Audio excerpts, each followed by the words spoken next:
వెంకట్ నాయక్ గారు కూడా కాంగ్రెస్ నేత మనతో పాటు యాడ్ అవుతున్నారు. గుడ్ మార్నింగ్ అండి. వెంకట్ నాయక్ గారు వాయిస్ వినిపిస్తుందా? వినిపిస్తుంది మేడం. నా వాయిస్ మీకు వినిపిస్తుందా? వినిపిస్తుందండి.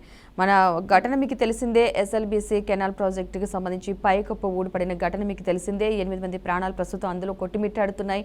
వాళ్ళు ఎలా ఉన్నారో తెలియని పరిస్థితి. సో దీని మీద మీ అభిప్రాయం ఏంటి? అండ్ ఇప్పుడు ప్రస్తుతం ఉన్న ప్రభుత్వం మీదే చాలా నిందలైతే వస్తున్నాయి. పర్యవేక్షణ లోపం వల్లే ఈ ఘటన అయితే జరిగిందంటూ కూడా అంటున్నారు. మీరేమంటారు? మేడం, ముందుగా మీకు ప్యానెల్ పెద్దలకు నమస్కారం మేడం. ఈ అంశాన్ని నేను ఒక రాజకీయ కోణంలో కాకుండా ఒక మానవతావాదిగా ఆలోచించే ప్రయత్నం చేస్తాను మేడం. నేనైనా సరే, మీరైనా సరే, ఇంకెవరైనా సరే దీన్ని ఆ కోణంలో ఆలోచించినప్పుడే దానికి విలువ ఉంటుంది. అయితే ఇక్కడ ప్రధానంగా ఒకటైతే మనం అర్థం చేసుకోవాలి మేడం, ఇది కావాలని జరిగిందా లేకపోతే ప్రమాదం అని మనం ఆలోచించాల్సి వచ్చినప్పుడు మాట్లాడితే బాగుంటుంది. ఎందుకంటే శాస్త్రీయత చాలా అవసరం మేడం.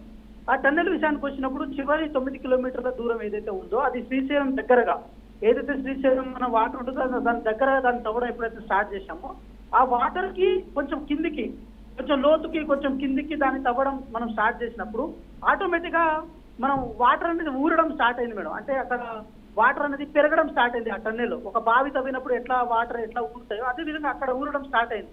దానివల్ల ఏమవుతుందంటే ఆటోమేటిక్ ఆ వాటర్ మనం అంత ఎస్టిమేట్ చేయలే, ఇంత బాగా వాటర్ ఊరుతుంది, ఇంత బాగా వస్తుంది మనం ఎస్టిమేట్ చేయలే. అయితే వాటర్ ఊరైనా ప్రాబ్లం లేదు మేడం, దాన్ని ఎట్లా అట్లా పక్కకు తీసేవాళ్ళం. కానీ ఇక్కడ జరిగిన ఒక పెద్ద అంశం ఏంటంటే మేడం, వాటరు ఇది అంటే బాగా ఊరడంతో పాటు కొండ చర్య లోపలికి తిరిగి పడ్డా మేడం. ఎప్పుడైతే ఆ మట్టి కుప్ప దాంట్లో కూలిదో ఆటోమేటిక్ గా రాకపోకలు అనేది బంద్ అయినాయి మేడం. అదే ఇక్కడ ప్రమాదానికి దారితీసింది. అట్ ద సేమ్ టైం ఆ మట్టి కుప్ప దాంట్లో ఉండడం, వాటర్ మళ్ళీ దాన్ని బయటికి తీయకపోవడం వల్ల జరిగిన ప్రమాదం వల్ల అక్కడ ఇంకా వాటర్ ఊరుతూ ఉండడం జరిగింది మేడం. సో ఇక్కడ మీరు చూడండి, ప్రధానంగా కేటీఆర్ గారు నిన్న స్పందిస్తూ ఇది కాంగ్రెస్ పార్టీ వల్ల జరిగిందనో లేకపోతే ఇంకో కారణం జరిగిందని చెప్పు నన్ను రాజకీయ కోణంలో ఆలోచించే ప్రయత్నం చేస్తున్నారు మేడం. ఇక్కడ ఒక మానవత దృక్పథంతో ఆలోచించాల్సిన అంశాన్ని కేవలం ఒక రాజకీయ కోణంలో ఆలోచించి దాన్ని పైత్యం పొందడం ఏదైతే ఉందో ఇది ఎంతవరకు కరెక్ట్ కాదు మేడం. ఎందుకంటే మీరు గమనించండి, ఉత్తమ్ కుమార్ రెడ్డి గారు, కోమటిరెడ్డి వెంకటరెడ్డి గారు, అదేవిధంగా నాగార్జున సాగర్ ఎమ్మెల్యే కానీ లేకపోతే మన దేవరకొండ ఎమ్మెల్యే కానీ, ఆ చుట్టుపక్కల ఉన్న ఎమ్మెల్యేలు, అచ్చంపేట ఎమ్మెల్యేలు కానీ, వీళ్ళందరూ అక్కడ ఎప్పటికప్పుడు పర్యవేక్షణ చేస్తున్నారు. ఉత్తమ్ కుమార్ రెడ్డి గారు అయితే మాక్సిమం అక్కడే ఉన్నారు. ఇంకా కోమటిరెడ్డి వెంకటరెడ్డి గారు అక్కడ ఉన్నా కూడా మళ్ళీ దుబాయ్ లో ఉన్నారనో లేకపోతే వేరే చోట ఉన్నారనో అని చెప్పి దాన్ని బీఆర్ఎస్ పార్టీ సోషల్ మీడియా దాన్ని రాంగ్ వేలో ప్రమోట్ చేసి ప్రయత్నం చేస్తుంది మేడం. ఏ అంశాన్ని మనం రాజకీయ కోణంలో ఆలోచించాలి, ఏ అంశాన్ని మనం మానవత కోణంలో ఆలోచించాలనే విషయాన్ని కనీసం విచక్షణతో ఆలోచించకుండా దాన్ని ఇట్లా చేయడం ఎంతవరకు కరెక్ట్ కాదు మేడం. మేమేమంటున్నాం, ఇది 100% దురదృష్టకరమైన అంశమే. ఎస్ఎల్బీసీ ద్వారా, గ్రావిటీ ద్వారా నల్గొండ ప్రజలకు ఫ్లోరైడ్ నుంచి వాళ్ళను ఇది ఫ్లోరైడ్ బాధితుల నుంచి మనకు పక్క తప్పించి వాళ్ళకు నిజమైన నీళ్లు ఇవ్వాలన్న కారణం చేత కాంగ్రెస్ గవర్నమెంటే అంతకుముందు 2014 కంటే ముందు ఏర్పాటు చేసిన ప్రాజెక్ట్ ఇది. దాన్ని మళ్ళీ కాంగ్రెస్ ప్రభుత్వం మళ్ళీ దాన్ని రీస్టార్ట్ చేసింది మేడం. బీఆర్ఎస్ పార్టీ ఎక్కడ దాన్ని ముట్టుకోలే, ఎక్కడ దాన్ని ఒక తట్టడి మట్టి కూడా తీయలే. మేమే దాన్ని స్టార్ట్ చేసినాం, మేమే దాన్ని ఏం చేద్దామని అనుకున్నాం. ఆ కారణం చేతనే ఆ గ్రావిటీ ద్వారా నల్గొండ ప్రజలకు నీళ్లు ఇద్దామన్న కారణం చేత ప్రక్రియ. కానీ దురదృష్టవశాత్తు ఈ ప్రమాదం జరగడం, ఈ ప్రమాదం వల్ల 8 మంది దాంట్లో చిక్కుకోవడం, ఇప్పటికీ మనం భగవంతుని ప్రార్థించాం మేడం. ఆ 8 మంది సురక్షితంగా ఉండాలి, వాళ్ళకి ఎప్పటికప్పుడు జరగాలి.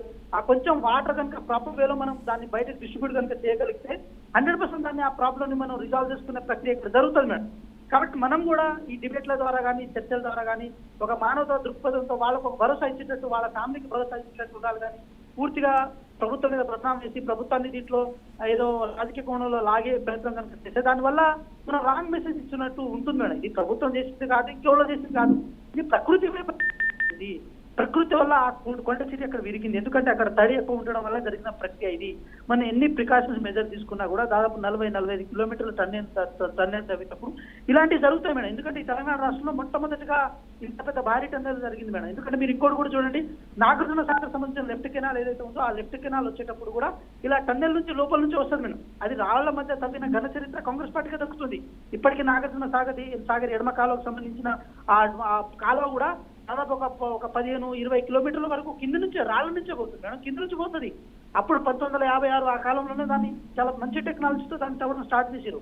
కాబట్టి ఇక్కడ కూడా అదే పని చేశారు. కానీ కేవలం ఆ తడి వల్ల ఆ కొండ చర్య విరగడం మాత్రమే జరిగిన ప్రక్రియ మేడం. దీన్ని రాజకీయ కోణంలో చూడొద్దు, ఆలోచించొద్దని చెప్పి ఈ ప్యానెల్లో ఉన్న పెద్దలకు చెప్తున్నాం, మీకు కూడా సవివరంగా విన్నవించుకుంటున్నాం మేడం. ఓకే.